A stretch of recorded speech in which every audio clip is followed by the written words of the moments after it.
At sa iba pang mga balita, absent po si suspended Mayor Alice Guo sa unang pagkakataon sa pagpapatuloy ng pagdinig ng Senado sa pagkakasangkot niya sa illegal na pogo. Pero naninindigan siyang walang kinalaman dyan. Kasabay po dyan, ibinunyag naman ni Vice President Sara Duterte na bukod sa nilulutong senatorial run ng kanyang ama at dalawang kapatid, may mungkahi rin daw na tumakbong presidente si Davao City Mayor Baste Duterte. Magbabalita si Bril Montalvo.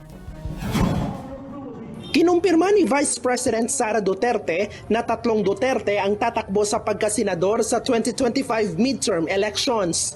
Si PRD, Senator, yung kuya ko, si Paulo Duterte, yung congressman ngayon, Senator, si Sebastian Duterte. So tatlo ang Duterte next year for Senator.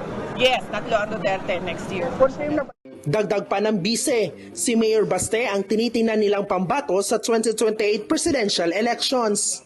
Si Baste Duterte, and siya ang mudagan sa 2028 ko president. So, President, Ang ingon sa ako ang mama mo, balik daw ko sa Davao nga mayor.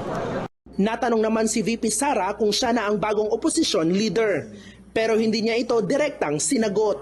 Sa ngayon, sir, nakatutok tayo sa transition ng Department of Education from me to the new secretary, and after that,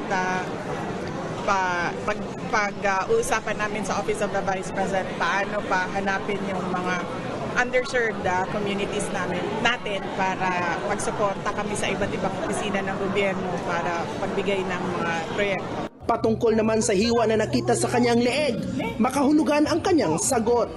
Sinubukan nila akong igurgur pero hindi sila nagtagumpay. Ang gurgur ay salitang Bisaya na ang ibig sabihin ay ginilitan.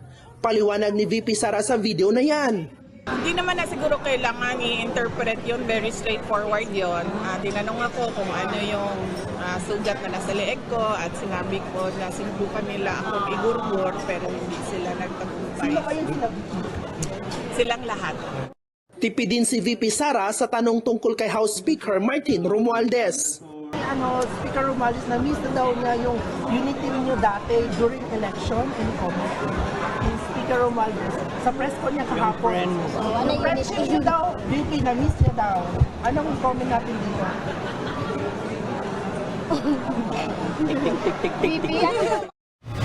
Ibinasura ng Office of the Ombudsman ang inihaing motion for reconsideration ni Banban Mayor Alice Guo sa ipinataw sa kanyang 6 na buwang preventive suspension. Kaugnayan ng pagkakasangkot ni Guo sa nadiskubreng illegal na Pogo Hub sa Bamban, Tarlac. Plano ngayon ng kampo ni Guo na maghain ng apila.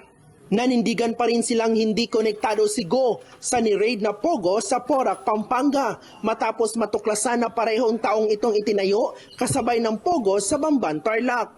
Kasabay niyan, ipinatupad na ng Bureau of Immigration ang lookout bulletin kay Guo at 17 respondent na sinampahan ng qualified trafficking in persons. Ibig sabihin nito, hindi sila pipigilan sa pag-alis pero susuriin kung lehitimo ang kanilang dokumento. Isa sa nasampulan noong June 23, ang Chinese na si Zhang Ji na manager ng ni-raid na Pogo sa Porac. Naharang siya sa Davao Airport at atakas raw pa China. Pero kaduda-duda raw ang mga dokumentong ipinakita niya. Inihanda na ngayon ang kasong deportation laban sa kanya. Para sa 1PH, Bril Montalvo, News 5.